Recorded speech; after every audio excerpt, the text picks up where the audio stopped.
Hello everyone, very warm welcome to all of you in our YouTube channel. आज हम CSIR UGC net का जो unit number 3 है उसका नाम है मोलेक्युलर बायोलॉजी।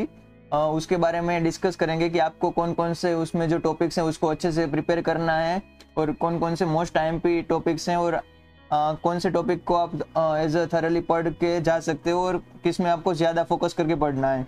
तो चलिए स्टार्ट करते हैं। तो जो मोल बायो का जो फर्स्ट सेक्शन है, सेक्शन ए, उसमें आएगा DNA replication, DNA repair mechanism, recombination, unit of replications, enzyme involved during the replication, that is most important, replication origin and replication fork. Replication forks में से भी अब तो क्वेश्चन आने लगे हैं कि जो लेगिंग एंड लीडिंग स्ट्रैंड है उसमें किस तरीके से कौन सी डायरेक्शन होती है, 5' टू 3' डायरेक्शन में किस तरीके से होता है।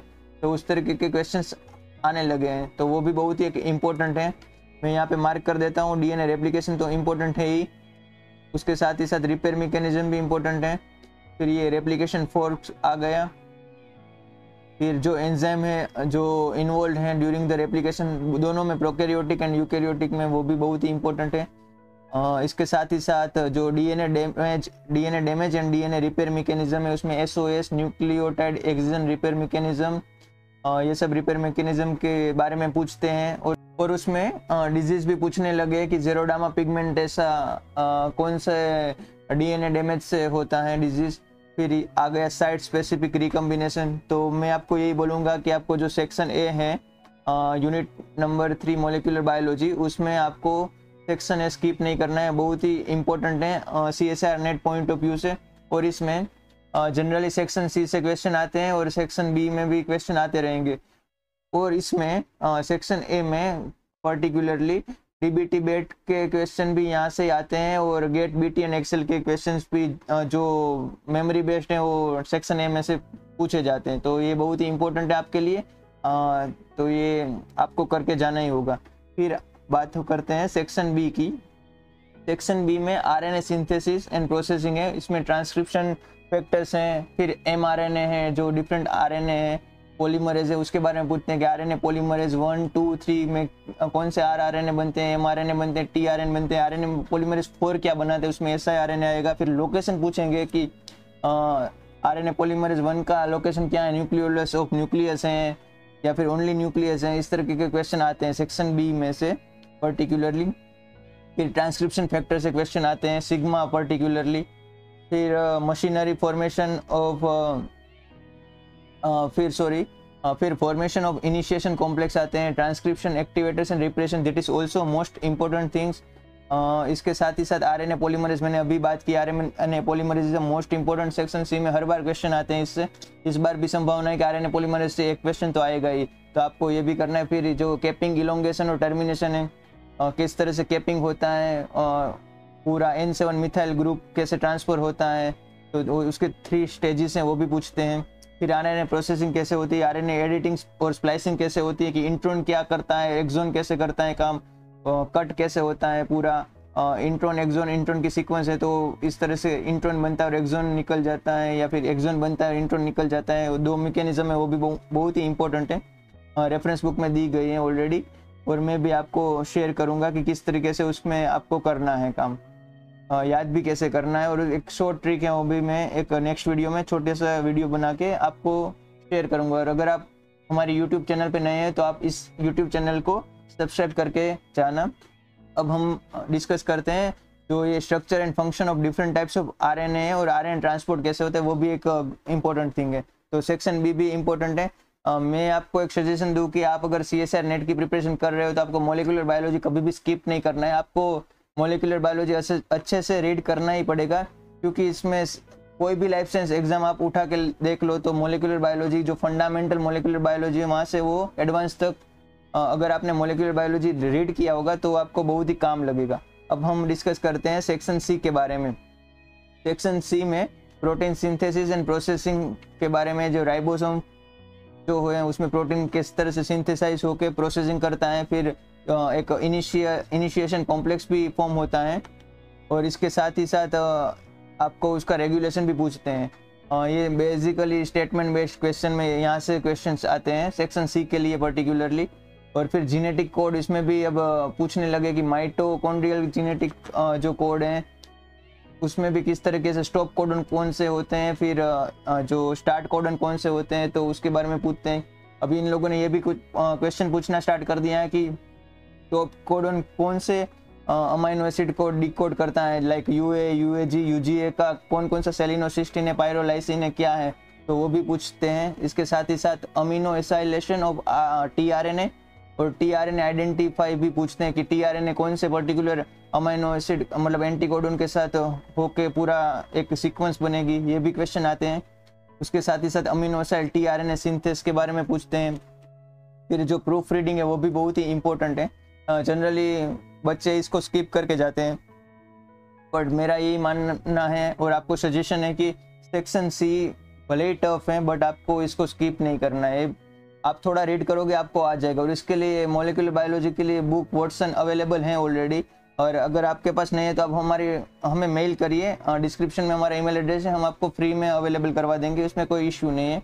और इसके साथ ही साथ जो इनिबिटर्स हैं ट्रांसलेशनल वो भी पूछते हैं, और पोस्ट ट्रांसलेशनल मॉडिफिकेशन प्रोटीन्स के वो भी एक इम्पोर्टेंट पार्ट है सेक्शन बी के लिए और सेक्शन सी के लिए, तो ये भी बहुत ही इंपॉर्टेंट है। फिर हम सेक्शन डी की बात करते हैं, तो सेक्शन डी में है control of gene expression at transcription and translational level. इसमें पूरा रेगुलेशन के बारे में पूछते हैं, और फिर डिफरेंट फाजिस का एक्सप्रेशन पूछते हैं, और वायरसेस भी इंपॉर्टेंट हैं, और प्रोकैरियोटिक यूकैरियोटिक जीन के बारे में इसमें पूछते हैं, और जो क्रोमेटिन का रोल है जीन एक्सप्रेशन में और जीन साइलेंसिंग उसका भी इसमें पूछते हैं। तो ये बहुत ही इम्पोर्टेंट है।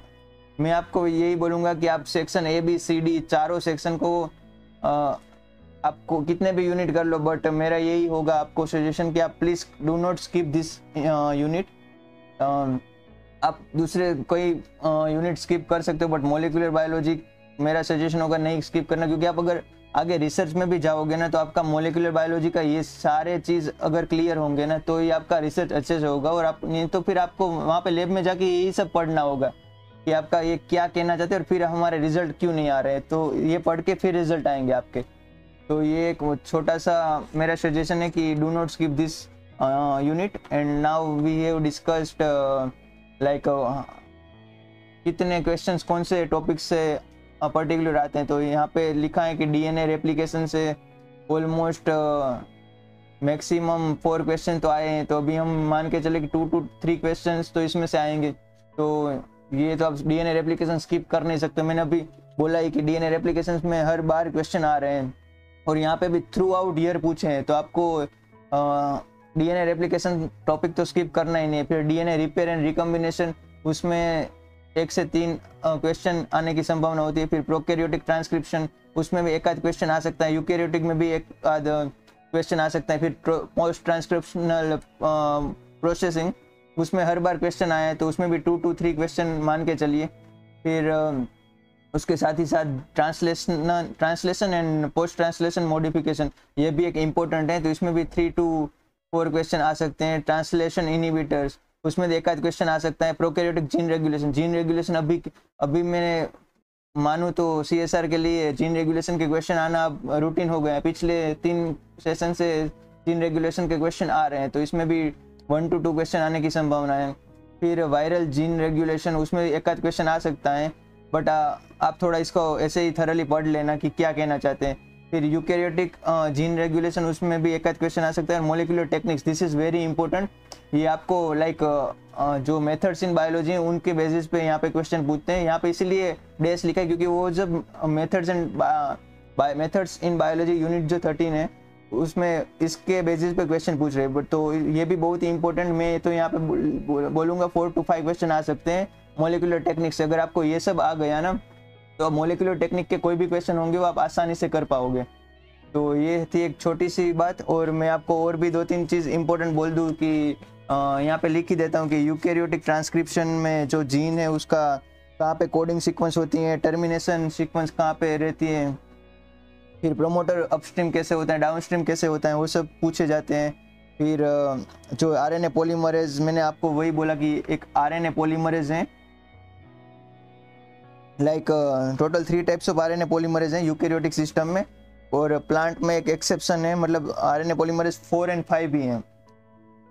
फिर सर्टेन इनिबिटर्स हैं ट्रांसक्रिप्शन के, like alpha amanitin and actinomycin D, that is particular inhibit several RNA polymerase. Like अभी हम बात करें तो अल्फा अमिंटिन है, ये भी एक मोस्ट फेवरेट क्वेश्चन है सीएसआर का, कि जो अल्फा अमिंटिन है वो हाईली इनिबिट करता है आरएनए पॉलीमरेज 2 को, फिर मॉडरेटली इनिबिट करता है आरएनए पॉलीमरेज 3 को, और लेस इनिबिट करता है आरएनए पॉलीमरेज 1 को। तो ये भी एक इम्पोर्टेंट है। फिर जो एक्टिनोमाइसिन डी है वो फंगल मेटाबोलाइट्स हैं, वो आइसोलेट किया गया था, उसका मेन रोल वही है कि it binds to double stranded DNA and can not convert into single stranded. तो यही है। फिर प्रोसेसिंग ऑफ यूकैरियोटिक ट्रांसक्रिप्शन, उसमें ट्रांसक्रिप्शन फैक्टर 2D से पूरा कौन आरएनए पॉलीमरेज 2 को लेके बाइंड करवाता है टाटा बाइंडिंग में, और वो सब। फिर कौन से सी टर्मिनल डोमेन की जो टेल है उसमें कितने अमाइनो एसिड होते हैं, लाइक उसमें 7 अमाइनो एसिड्स होते हैं। इसके साथ ही साथ आपको जो एक्सोन और इंट्रोन है उसकी बातें भी याद रखनी है। फिर एमआरएनए प्रोसेसिंग बहुत ही इंपॉर्टेंट है, यहाँ पे जैसे दिया था एमआरएनए प्रोसेसिंग में मैं बताऊँ आपको, तो वहाँ पे 3 इवेंट होती हैं, like first one is a 5 prime capping, second one is a 3 prime polyadenylation, 3 prime polyadenylation, and the third one is like splicing. तो ये भी बहुत ही इंपॉर्टेंट है, और इसमें कौन कौन से अमाइनो एसिड और कौन किसका क्या रोल है ट्रांसक्रिप्शन इलोंगेशन फैक्टर का, वो भी इंपॉर्टेंट है। तो आप ये एक अच्छे से रीड कर देना। इसकी मेरे पास शॉर्ट ट्रिक्स है, मैं नेक्स्ट वीडियो में आपको बताऊंगा। फिर जो एक्सोन है वो क्या है, कोडिंग सीक्वेंस है, इंट्रोन है नॉन कोडिंग सीक्वेंस है, वो भी बेसिक क्वेश्चन है, बट ये गेट बीटी में और गेट एक्सेल में और डीबीटी में इस तरह के क्वेश्चन आते हैं जो पूरे मेमोरी बेस्ड होते हैं, तो ये भी एक याद रखिएगा। इसके साथ ही साथ ट्रांसलेशन में राइबोसोम्स के रोल, फिर यूकैरियोटिक सिस्टम में जो राइबोसोम होते हैं 18S और प्रोकैरियोटिक राइबोसोम 17S होते हैं, उसके बारे में थोड़ा पढ़ लीजिएगा। इसके साथ ही साथ मैं आपको बताऊं तो जो टीआरपी ओपेरन और लेक ओपेरन है वो भी इम्पोर्टेंट है। उसमें किस तरीके से एनाबॉलिक जो ओपेरन है उसका बायोसिंथेसिस ऑफ ट्रिप्टोफैन होता है, फिर रिप्रेसिबल ओपेरन किसको बोलते हैं, फिर उसमें सिस एक्टिंग सीक्वेंस कौन सी होती है, ट्रांस एक्टिंग सीक्वेंस कौन सी होती है, इसके सेम एज लेक ओपेरन है, वो भी बहुत ही इंपॉर्टेंट है। और ये सब चीज़ आपको अल्टीमेटली रिसर्च आप जब करने जाओगे ना तब काम लगेगी। इंडक्शन कैसे होता है, फिर अगर ग्लूकोज एब्सेंट होता है और लैक्टोज प्रेजेंट होता है तो किस तरीके से लेक ओपेरन वर्क करता है, अगर दोनों प्रेजेंट हो तो कौन से लाइक डायोक्सिक ग्रोथ बनता है कि मतलब, और अगर दोनों एब्सेंट हो तो ट्रांसक्रिप्शन ही नहीं होगा, पूरा जो ओपेरन होगा वो रिप्रेस्ड कंडीशन में रहेगा। तो यही सब इम्पोर्टेंट है।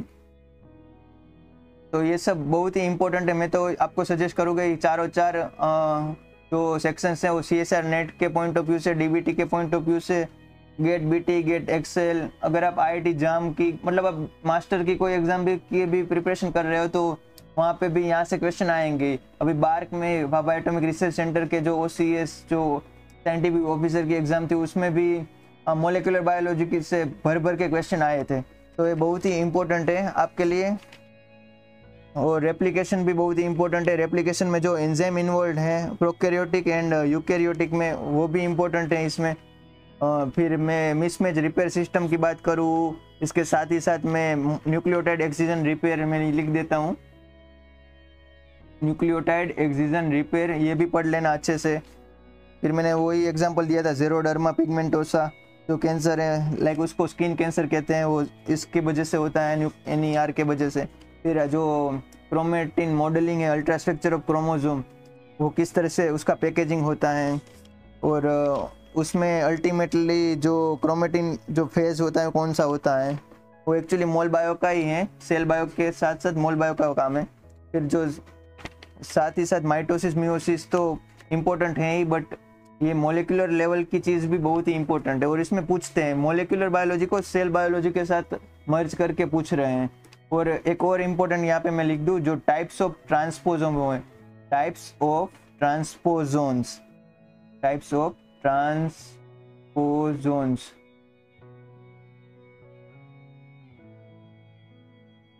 ट्रांसपोजोन्स, इसमें क्लास 1 और क्लास 2 होता है। यहाँ से भी CSIR में अभी क्वेश्चन आने स्टार्ट हो गए हैं।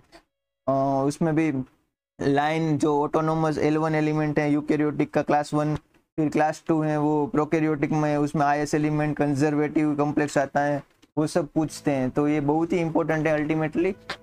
सो please do not skip this unit and this is very important for if you are preparing for upcoming CSIR NET December 2024 exam. तो यही सजेशन होगा, please do not skip this unit. And अब मिलते हैं हम नेक्स्ट यूनिट के discussion के क्या पूछेंगे नेक्स्ट यूनिट में और कौन कौन सी चीज़ें आपको याद रखनी है। तो आप मॉलिक्यूलर बायोलॉजी की अच्छे से नोट्स बना लेना, और अगर आपके पास इसकी रेफरेंस बुक नहीं है तो आप हमारी टीम को मेल कर सकते हैं, वो आपको फ्री में अवेलेबल करवा देंगे रेफरेंस बुक। तो thank you everyone for listening. अब हम मिलते हैं नेक्स्ट वीडियो में। Till then good bye.